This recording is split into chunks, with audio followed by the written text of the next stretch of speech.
For any ambitious young man, not reaching your full potential can be one of the scariest things imaginable. You have all these dreams and aspirations, but you don't know where to start or how to achieve them. Or maybe you've started, but nothing ever seems to fall into place for you. Dr. Maxwell Maltz discovered the self-image concept. He was a plastic surgeon, and when he removed scarring on the face, a great psychological change would happen in the person, and came to the conclusion that we must have two images, an exterior image and an interior self-image. He then wrote the book Psycho-Cybernetics about the topic. Psycho being the mind, and cybernetics being the science of control and communication. Every one of us has an image in their mind about themselves called the self-image. The reality we live in, the job we have, the relationships we have, how we present ourselves, how we carry ourselves, etc. are all a result of our inner self-image. As we alter this image, everything outside begins to change. Because how we view ourselves is responsible for the way we act. Changing your external world without changing your internal world first is as foolish as trying to change the reflection of a mirror without changing the physical appearance.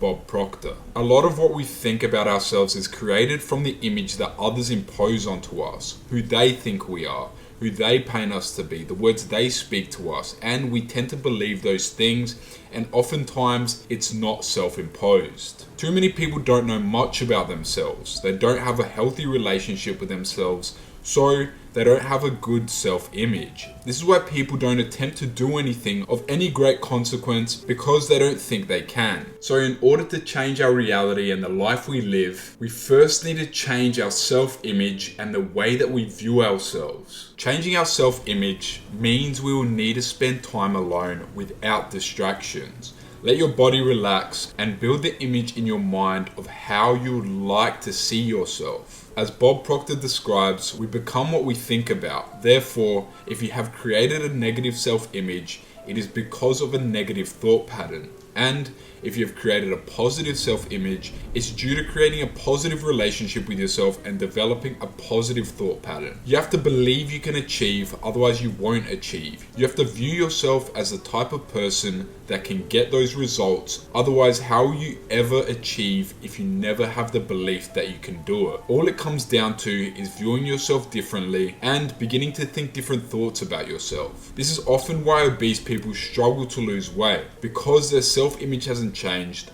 They view themselves as an obese person still, which shows that yes, a personal trainer can help you lose weight, but they can't help you remain at that point. Your self-image must change, and the way that you view yourself must change if you want to see permanent change in your life. This is a truth. If you don't believe me, I'll give you a few examples of how changing self-image will change your reality and what happens when you don't change it. Example 1 is the contestants of the TV show The Biggest Loser. People will say it's down to metabolism for why contestants tend to gain all their weight back after the show is finished, but it isn't. The people on the show made the physical change, but never changed how they viewed themselves. So once the show was finished, most would put weight back on because they view themselves as someone that is obese still. Another example of this is in bodybuilding. Prior to working out, most bodybuilders can only attract low quality women. They then change who they are physically, but you'll see a lot of them still go for lower quality women because they don't change their self-image. So the biggest question you have to ask yourself is, are you willing to change your self-image? Are you willing to change the image you once held about yourself in order to create a better outcome for your reality? In order to change your self-image, it's about changing how you view yourself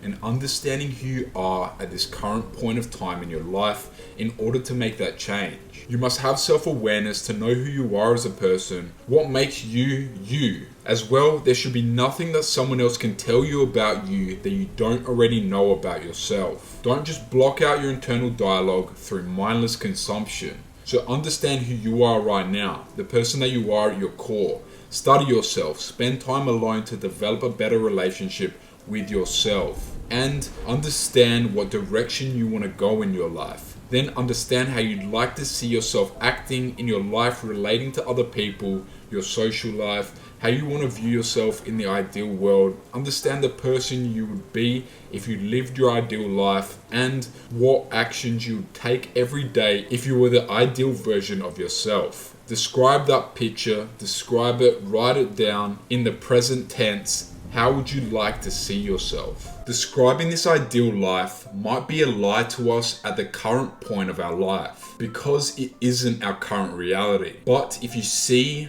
consume, and read it enough, you'll start to believe that it is your reality, which will help you to begin to change your perception about yourself. You must also understand that your subconscious mind controls your behavior.